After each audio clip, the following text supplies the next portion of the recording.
स्मृति ईरानी की वापसी, राम माधव फिर से उपाध्यक्ष और अमित मलवानी आउट।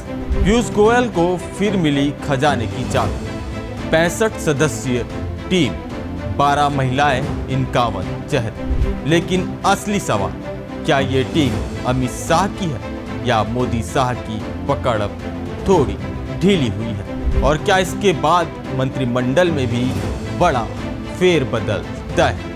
देखिए पड़ताल एक्सपर्ट की राय के साथ टीम भाजपा किसकी छाप कैसा इशारा। नमस्कार, मैं हूं कुणाल और आप देखना शुरू कर चुके हैं द वेस्ट। भाजपा अध्यक्ष नितिन नबीन की बहुप्रतीक्षित नई पार्टी की आखिरकार ऐलान हो गया। अध्यक्ष बनने के बाद से 7 महीना बाद आई इस 65 सदस्यीय टीम में अनुभवी और युवा चेहरों का संतुलन देखने की कोशिश की गई है।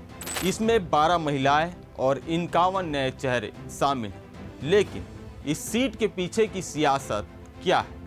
किसकी वापसी हुई, किसकी छुट्टी हुई? और क्या सबसे बड़ा सवाल, क्या ये टीम पूरी तरह अमित शाह की पसंद की है या इसमें कोई नया इशारा छुपा है? अमेठी में हार के बाद से राष्ट्रीय राजनीति से दूर चल रही स्मृति ईरानी की संगठन महासचिव के तौर पर वापसी हुई है और पूर्व राष्ट्रीय महासचिव राम माधव, जिन्हें 2020 में जेपी नड्डा के अध्यक्ष रहते इस पद से हटाया गया था, अब राष्ट्रीय उपाध्यक्ष के रूप में लौटे। हत्या से वापसी। वरिष्ठ पत्रकार नीरज चौधरी के मुताबिक राम माधव और स्मृति ईरानी दोनों को पार्टी में हंसिए पर माना जा रहा था और अब दोनों की वापसी हुई। उसका कहना है कि इसे और अमित मलवानी के बाहर होने को साथ मिलकर देखे तो ये संकेत मिलता है कि यह टीम पूरी तरह अमित शाह की नहीं है। हालांकि वरिष्ठ पत्रकार नीलंजन मुखोपाध्याय इस पर सहमत नहीं है। उनका मानना है कि राम माधव की वापसी को किसी बड़े संकेत के तौर पर देखना जल्दबाजी होगी, क्योंकि व्यवहार में उपाध्यक्ष से ज्यादा ताकतवर पद महासचिव का होता है और असली फैसले आज भी नरेंद्र मोदी और अमित शाह ही लेते हैं। लंबे समय से इंटरनेट मीडिया सेल संभाल रहे अमित मलवानी अब इस जिम्मेदारी से बाहर हो गए। हाल में जंतर मंतर पर हुए जनजी आंदोलन के दौर सोशल मीडिया नैरेटिव की लड़ाई में पिछड़ने को लेकर वो निशाने पर आए थे। उनकी जगह छत्तीसगढ़ के दीपक महस्के को आईटी सेल की कमान सौंपी गई। नितिन नबीन खुद छत्तीसगढ़ प्रभारी रहते हुए का काम देख चुके हैं। नीरज चौधरी के मुताबिक अमित मलवानी को अमित शाह का करीबी माना जाता है, इसलिए उनका हटना भी इसी संकेत को मजबूत करता है कि टीम में शाह की पकड़ पहले जैसी नहीं दिख रही। वाणिज्य मंत्री पीयूष गोयल एक बार फिर पार्टी के राष्ट्रीय कोषाध्यक्ष बनाए गए। यह जिम्मेदारी वे पहले भी संभाल चुके हैं। अब तक यह पद राजेश अग्रवाल के पास था। राजेश मंगल को यह सह कोषाध्यक्ष बनाया गया। क्या गोयल की कैबिनेट में विदाई तय है?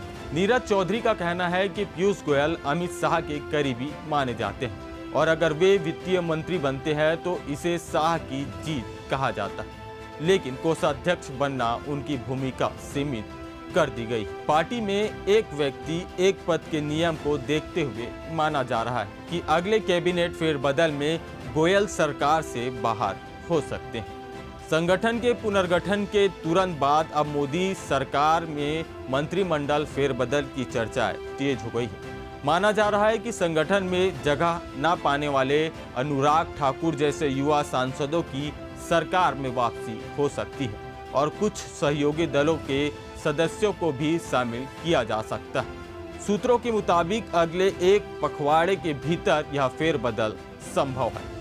मौजूदा महासचिव में सिर्फ सुनील बंसल और विनोद तावड़े ही अपनी जगह बचा पाए हैं। सुनील बंसल की गिनती अमित शाह के सबसे भरोसेमंद साथियों में होती है। 2013 में जब शाह यूपी प्रभारी बने थे तब दोनों ने साथ मिलकर यूपी में पार्टी को बड़ी जीत दिलाई थी। बाद में बंसल के प्रभारी रहते बंगाल में भी पार्टी को कामयाबी मिली। चर्चा थी कि बंसल संगठन महासचिव बीएल संतोष की जगह ले सकते हैं। बीजेपी में यह पद अध्यक्ष के बाद सबसे ताकतवर माना जाता है, लेकिन ऐसा नहीं हुआ। नीलंजन मुखोपाध्याय कहते हैं कि अगर बंसल को यह पद मिलता तो साफ संकेत जाता कि टीम में शाह की छाप ज्यादा है, और अगर राम माधव को मिलता तो उनकी हैसियत बढ़ी मानी जाती। दोनों में कुछ नहीं हुआ। राम माधव आरएसएस के पुराने स्वयंसेवक रहे हैं। 2003 में संघ ने उन्हें अपना प्रवक्ता बनाया था और 2014 में वे बीजेपी की सक्रिय राजनीति में आए। पूर्वोत्तर भारत में पार्टी की पैठ बनाने का श्रेय उन्हें जाता है। मणिपुर में 2012 में जहां पार्टी का वोट प्रतिशत 2% था, वह 2017 तक बढ़कर करीब 36% हो गया। लेकिन हाल ही में राम माधव विवाद में भी रहे। अप्रैल में अंतर्राष्ट्रीय मंच पर भारत अमेरिका व्यापार और टैरिफ को लेकर की गई उनकी एक टिप्पणी को सरकार की कमजोरी बताते हुए पढ़ा गया, जिस पर विपक्ष ने तीखा हमला बोला। बाद में राम माधव ने अपनी बात को तथ्यात्मक रूप से गलत मानते हुए सार्वजनिक रूप से खेद जताया। नई टीम में राजवार प्रतिनिधियों की बात करें तो दिल्ली से सबसे ज्यादा 10, उत्तर प्रदेश से 8, मध्य प्रदेश से 6 और महाराष्ट्र से 5 सदस्य शामिल है। वहीं राजस्थान, उत्तराखंड और गुजरात से 4-4 सदस्यों की जगह मिली है। उम्र के लिहाज से टीम में 40 साल से कम उम्र के 6, 40 से 49 साल के 15 और 50 से 59 साल के 21 सदस्य हैं। 40% से ज़्यादा सदस्य वंचित समाज से आते हैं। 13 राष्ट्रीय उपाध्यक्षों में 6 महिलाएं शामिल हैं।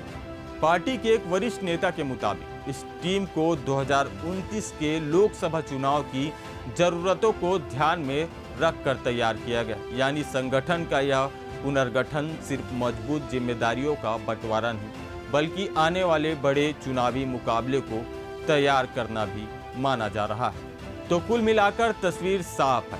पुराने और अनुभवी चेहरों की वापसी भी हुई है और नई पीढ़ी को भी मौका मिला। लेकिन असली बहस इस बात पर है कि क्या यह टीम अमित शाह की पकड़ में कुछ कमी का संकेत है, या अब भी आखिरी फैसला मोदी शाह की जोड़ी के हाथों में ही हो। जवाब जो भी हो, इतना तय है कि कागज पर टीम तय हो चुकी है। अब मैदान में इसका असली इम्तिहान 2027 और 2029 के चुनाव में होगा।